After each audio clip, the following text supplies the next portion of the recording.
Dans l'épître de Paul aux Éphésiens et au chapitre 5 du verset 1 à 2, l'apôtre Paul dira « Devenez donc les imitateurs de Dieu comme des enfants bien-aimés et marchez dans l'amour à l'exemple de Christ qui nous a aimés et qui s'est livré lui-même à Dieu pour nous,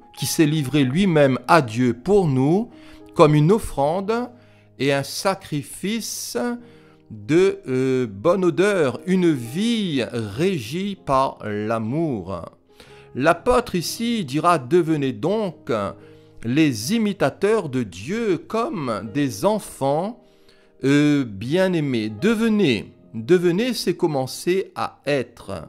Et vous savez, il faut un début, il faut un commencement à tout, et plus particulièrement dans la vie chrétienne. Et vous savez, la vie chrétienne, c'est une conversion. La vie chrétienne, c'est une rencontre personnelle d'avec le Christ Jésus. C'est tout ce projet, voyez-vous, de nouvelle naissance par le Saint-Esprit. Et c'est vraiment recevoir au plus profond de nous la vie de Jésus. Voilà.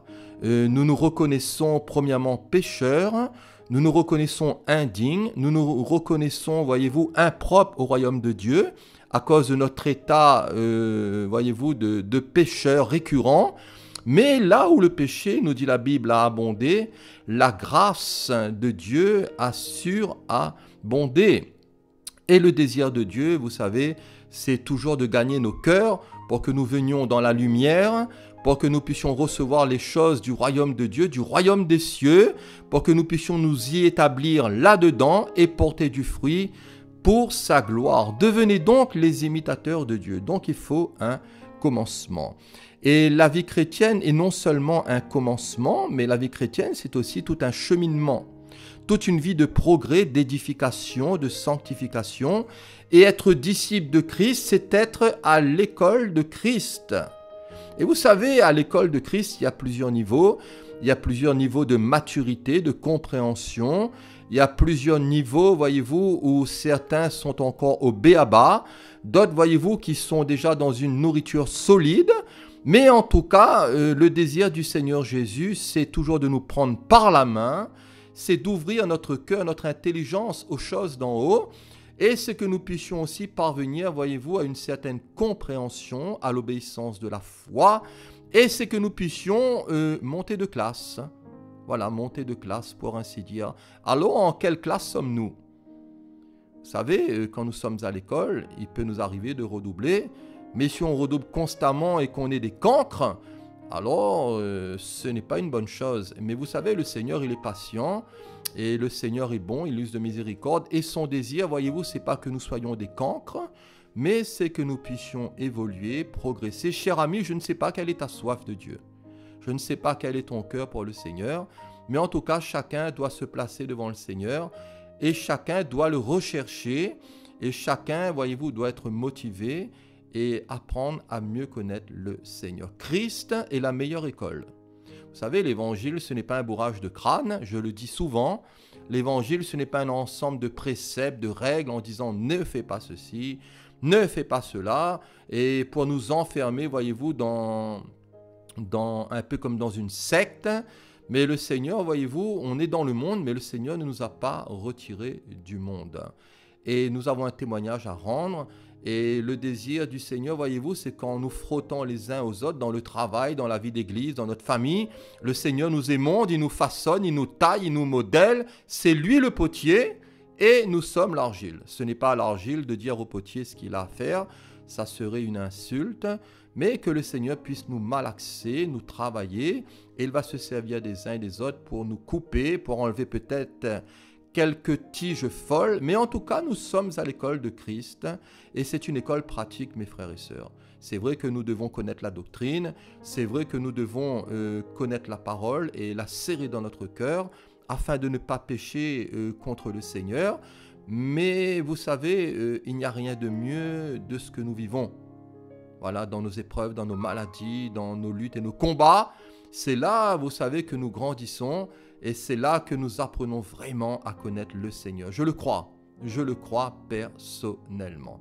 Devenez donc les imitateurs de Dieu. comme des enfants imitant leur Père. Jésus dira, soyez donc parfaits comme votre Père céleste est parfait. Si nous avons un Père terrestre et qu'il a été pour nous un modèle, gloire au Seigneur, mais au-delà d'un Père terrestre, nous avons notre Père céleste et nous devons apprendre à l'imiter. Et vous savez, pour certaines religions, appeler Dieu notre Père, c'est un blasphème.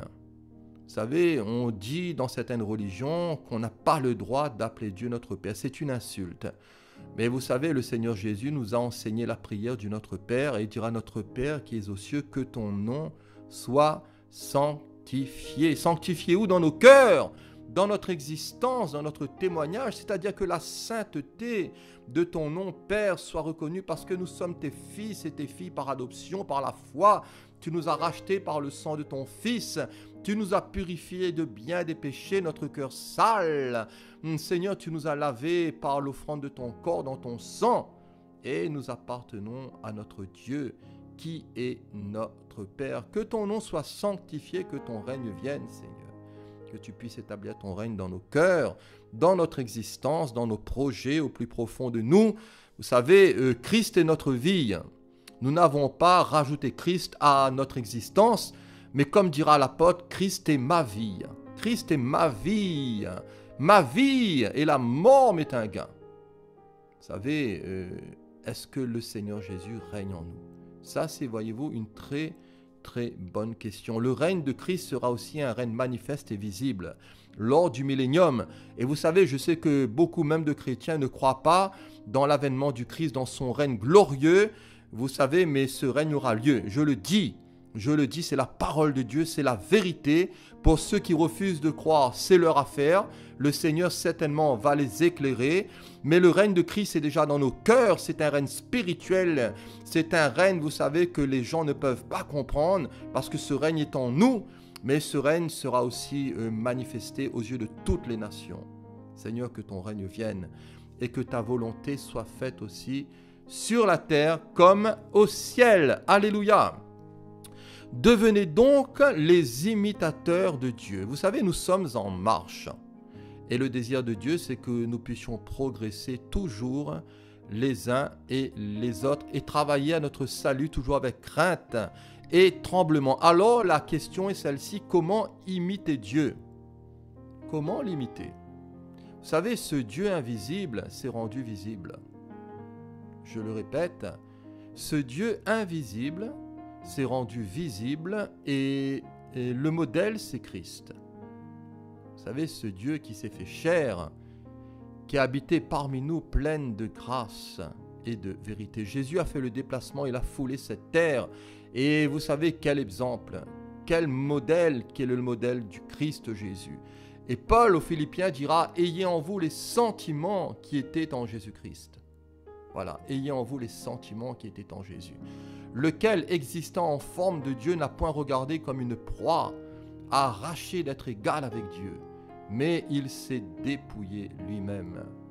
En prenant une forme de serviteur, voilà le modèle du serviteur parfait, en devenant semblable aux hommes, ayant paru comme un simple homme, dans la simplicité, voyez-vous, pas de flafla. Voyez-vous, Jésus n'est pas venu pour frapper les regards, mais Jésus était tout simple. Il s'est humilié lui-même, se rendant obéissant jusqu'à la mort, même jusqu'à la mort de la croix. S'humilier soi-même jusqu'à la mort, voyez-vous, de toutes les œuvres mauvaises de la chair, en obéissant à l'évangile par la foi dans l'œuvre de la croix. C'est pourquoi aussi Dieu l'a souverainement élevé, le Christ Jésus, et lui a donné le nom qui est au-dessus de tout nom, afin qu'au nom de Jésus, tout genou fléchisse dans les cieux, sur la terre et sous la terre, et que toute langue confesse que Jésus-Christ est Seigneur, à la gloire de Dieu le Père. Le modèle de Christ. Comment imiter Dieu? C'est en regardant le modèle de notre Seigneur Jésus-Christ.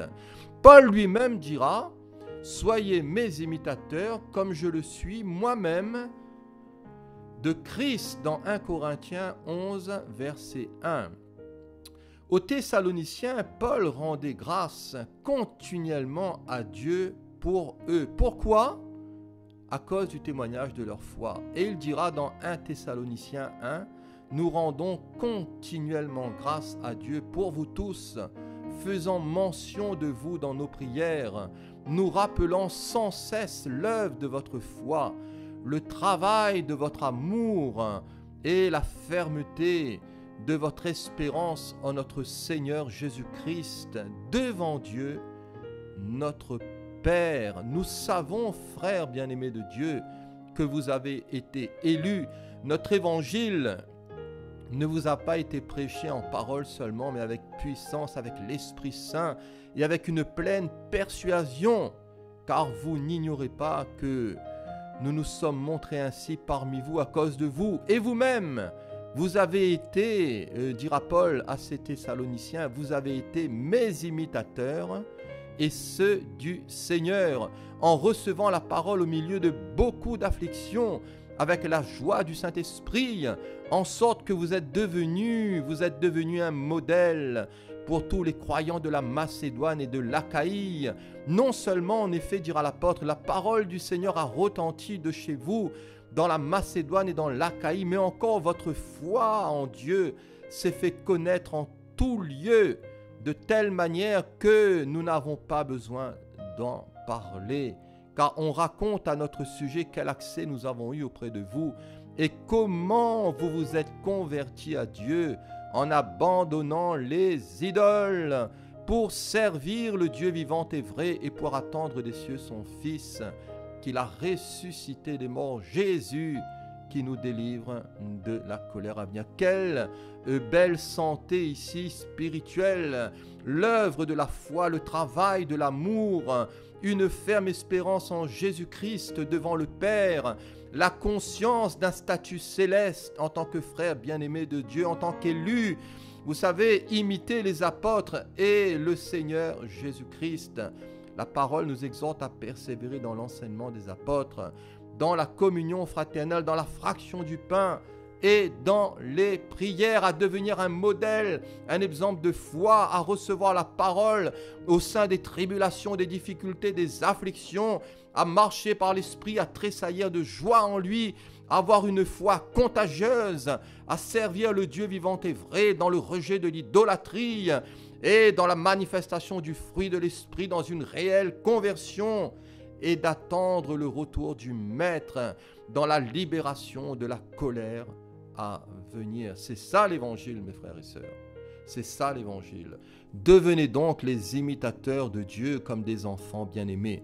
L'Épître aux Hébreux nous exhorte à ne point nous relâcher, mais à imiter ceux qui par la foi et la persévérance héritent des promesses. Marchons sur leurs traces, sur les traces de ceux qui par leur foi et leur persévérance et de leur attente patiente sont entrés en possession de l'héritage promis. Vous savez, un antidote, et un antidote face à la paresse, c'est la persévérance de la foi. Par votre persévérance, vous sauverez vos âmes. Alléluia. Dans le grec, cette notion d'imiter nous parle aussi de zèle. Voilà, nous parle de zèle dans 1 Pierre chapitre 3, verset 13. Souvenons-nous aussi de nos conducteurs qui nous ont annoncé la parole de Dieu. La Bible nous dit considérons quelle a été la fin de leur vie et imitons leur foi. Vous savez, il y a des bons conducteurs, il y en a aussi des mauvais, mais souvenons-nous des bons. Souvenons-nous, voyez-vous, de ceux qui ont vraiment marché avec le Seigneur, de ceux qui ont marqué leur temps, de ceux, voyez-vous, qui ont fait acte de foi et qui ont marqué leur temps. Considérons quelle a été la fin de leur vie. Voyez-vous, de ceux qui sont morts dans le Seigneur et imitons leur foi. L'apôtre Jean dira, bien-aimé, n'imite pas le mal, mais le bien. Alléluia. Devenir imitateur de Dieu. Alors, imiter Christ comment? L'apôtre Paul, dans Éphésiens 5, nous avons lu, il nous exhorte à imiter Christ premièrement dans l'amour. Il dira au verset 2, marchez dans l'amour à l'exemple de Christ. Une vie régie par l'amour de Jésus. Vous savez, nous avons tous, les uns et les autres, besoin de progresser dans l'amour agapé. Vous savez, il y a plusieurs définitions de l'amour dans le grec. Nous avons l'amour éros, l'amour érotique, l'amour philéo, philéa, l'amour pour le prochain, l'amour storgé, l'amour pour la famille. Et vous savez, il y a plusieurs définitions de l'amour. Mais l'amour qui vient de Dieu, c'est l'amour agapé. Et cela ne vient que du Seigneur. Ça ne vient pas de la terre, ça vient du ciel. Ça vient d'en haut.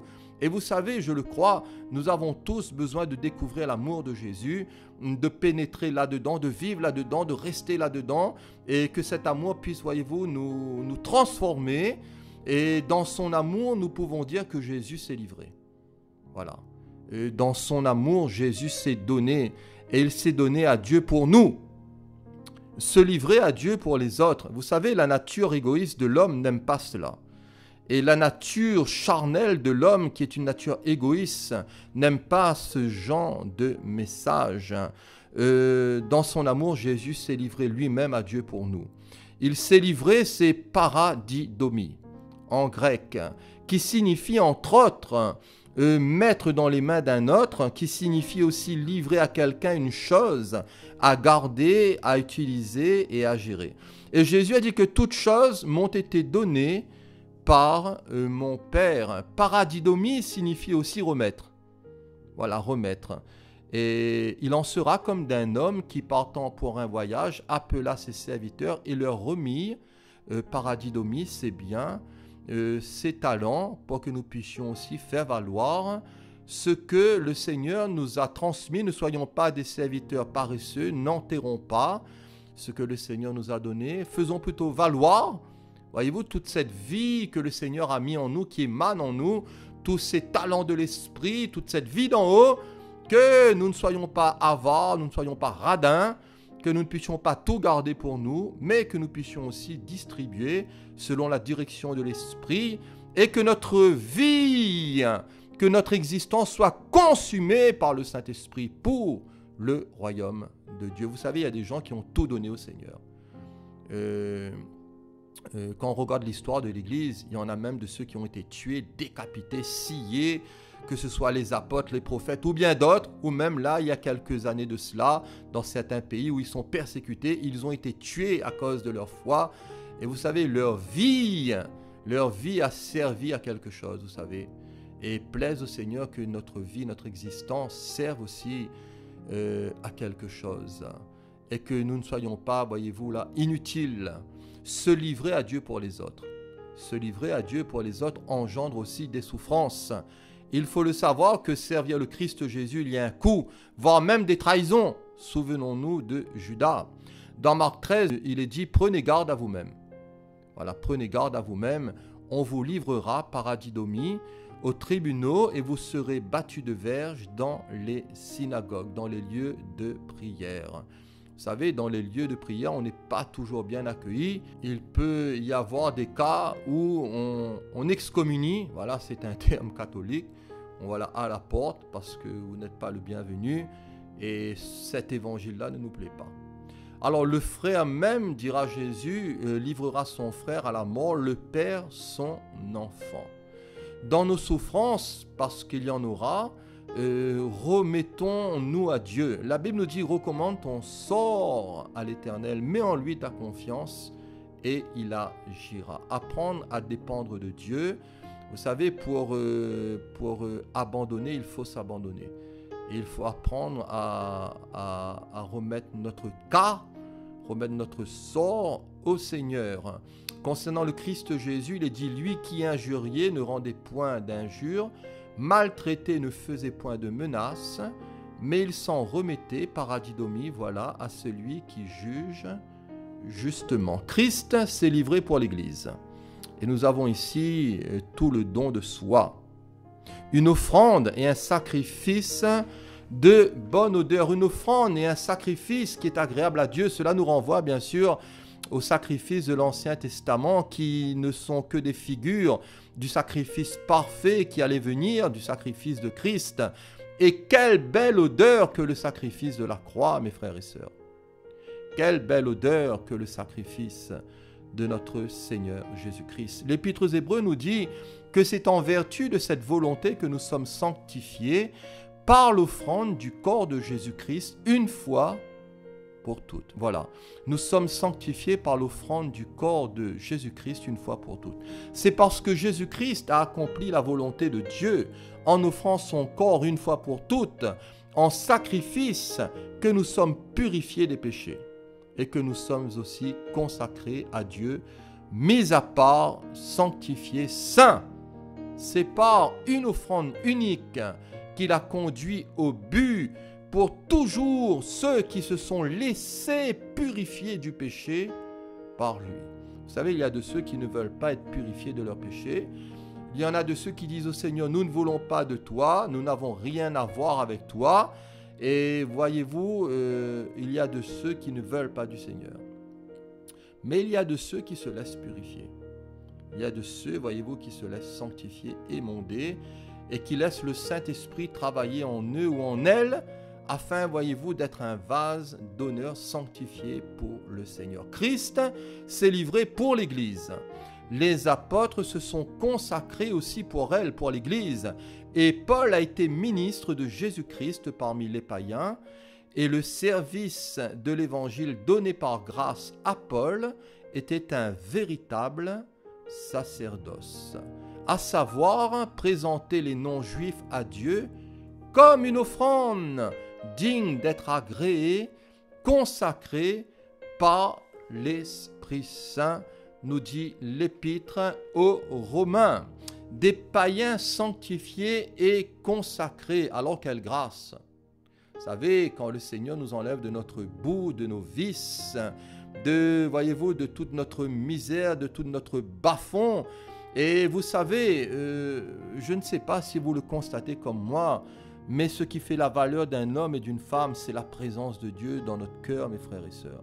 Vous savez, quand nous regardons les gens du monde, des fois, il y a des gens qui sont pires que les animaux. Vous savez, les hommes font ce que les bêtes ne font pas. Et l'homme, voyez-vous, est tombé vraiment bas. Je le dis et c'est la vérité. Mais vous savez, quand l'Esprit de Dieu vient en nous, quand le Seigneur nous pardonne, quand il nous purifie par son sang, quand il vient agir en nous, quand il nous transforme, vous savez, nous reflétons la gloire de Dieu. Nous sommes là, voyez-vous, entre ses mains. Et nous retrouvons une dignité, vous savez, et nous sommes sanctifiés, nous sommes consacrés, et nous reflétons vraiment la lumière de Jésus dans ce monde de ténèbres. Aussi, nous voulons offrir nos membres, nous voulons offrir nos corps comme un sacrifice vivant, saint et agréable à Dieu. Et vous savez, cela sera de notre part un culte raisonnable qui sera agréé du Père. S'édifier pour former une maison spirituelle, un saint sacerdoce, afin d'offrir des victimes spirituelles agréables à Dieu par notre Seigneur Jésus-Christ. Quelle grâce! Vous savez, je suis heureux. Je ne sais pas pour vous, mais je bénis le Seigneur de se servir de moi. Vous savez, que suis-je? Qui suis-je? Je ne suis qu'une poussière, qu'une cendre, qu'une vapeur. Je ne suis rien. Mais Dieu est bon et je le loue chaque jour pour la grâce qu'il me fait d'annoncer son message, de pouvoir, voyez-vous, être au service du Seigneur. C'est vraiment une grâce. Je ne sais pas si nous le réalisons toujours. Plaise au Seigneur d'ouvrir nos yeux, les yeux de notre cœur, que le Seigneur illumine notre entendement pour que nous réalisions cette grâce et que par la foi nous demeurions dans cette grâce, que nos chevilles ne s'enflent point, que l'orgueil ne nous touche pas. Voyez-vous, parce que tout est par grâce et tout est par l'Esprit. Un sacrifice de bonne odeur. L'odeur de la consécration, une odeur d'obéissance, une odeur de piété, une odeur de vie consacrée. Vous savez, dans 2 Corinthiens chapitre 2 verset 15, l'apôtre dira, nous sommes en effet pour Dieu la bonne odeur de Christ parmi ceux qui sont sauvés et parmi ceux qui périssent. Nous sommes en effet pour Dieu la bonne odeur de Christ. Et la version Martin dira, nous sommes en effet pour Dieu la bonne odeur de Christ en ceux qui sont sauvés et en ceux qui se perdent. Pour certains, nous sommes une odeur de vie, pour d'autres, une odeur de mort. Et vous savez, plaise au Seigneur que nous dégagions ce bon parfum. ce parfum de Christ, ce parfum de l'Évangile. C'est vrai que nous ne sommes pas parfaits, qu'il n'y a pas d'homme parfait sur cette terre. Le parfait, c'est le Seigneur. Mais vous savez, nous sommes en progrès et que nous puissions toujours, voyez-vous, avoir cette odeur de Christ en nous, cette odeur du Seigneur. Alors marchons dans l'amour. Voilà, marchons dans l'amour à l'exemple de Christ qui nous a aimés et qui s'est livré lui-même à Dieu pour nous comme une offrande et un sacrifice de bonne odeur. Vous savez, l'amour, c'est la plus grande chose au monde. Et sans elle, nous ne sommes rien. Nous pouvons avoir les dons, nous pouvons prophétiser, avoir une foi absolue au point de transporter des montagnes, mais sans amour, 0, 0, 0. Alors que le Seigneur nous aide, vous savez, l'amour dans la Bible nous parle de patience. Celui qui aime, c'est celui qui sait attendre. Quand quelqu'un aime, son cœur est largement ouvert aux autres. Vous savez, l'amour, quand on aime, on est serviable. On doit être plein de bonté, de bienveillance. On doit chercher à construire, à faire du bien autour de nous, à ne pas être possessif, à ne pas être accaparé, à ne pas avoir une main longue, à ne pas, voyez-vous, vivre là dans l'envie, dans la jalousie, toujours en soupçonnant le mal. Non, l'amour n'est pas dans ces choses. Quand on aime, on n'est pas orgueilleux, on n'est pas vantard, on n'a pas, comme je l'ai dit tout à l'heure, les chevilles enflées en disant « je suis ». Non, vous savez, devant le Seigneur, il faut se faire tout petit et il faut laisser le Seigneur faire son travail. On n'a pas cherché à se faire valoir, à se faire connaître en disant « moi, je suis serviteur de Dieu ». Non, du tout. On ne doit pas agir de manière présomptueuse, en étant vantard. Celui qui se rengorge, qui s'étale et sent, voyez-vous, il n'est pas inspiré par l'amour de Jésus. Et quand on aime, on apprend à se conduire avec délicatesse, avec droiture, avec tact. Et vous savez, tout cela n'est pas facile. Vous savez, tout cela n'est pas évident. On est en marche, on est en progrès. L'amour prend des égards. Évite aussi de blesser, de scandaliser, de faire trébucher l'autre. Vous savez, il y a tant d'occasions de chute, tant d'occasions de scandales. Même dans les églises, des fois des scandales sexuels, des scandales financiers. L'amour, vous savez, n'est pas dédaigneux. Celui qui aime, il n'agit pas à la légère, il n'agit pas n'importe comment, il fait attention aussi à l'autre. Il ne commet pas des actes, voyez-vous, qui sont contraires au Seigneur, des actes inconvenants, malpropres. Aimer, ce n'est pas penser d'abord à soi. C'est vrai qu'on doit aimer notre prochain comme nous-mêmes. Donc on doit nous aimer nous-mêmes, mais on doit aussi aimer l'autre. On doit prendre soin de nous et prendre soin de l'autre. Dans le témoignage, mais ce n'est pas toujours penser d'abord à soi, chercher son propre intérêt, insister sur mes droits, c'est moi, c'est... Non, il y a aussi les autres. L'Église, c'est un tout, c'est un ensemble. L'amour n'est pas irritable, il ne s'aigrit pas contre les autres, il n'est pas susceptible, il ne soupçonne pas le mal.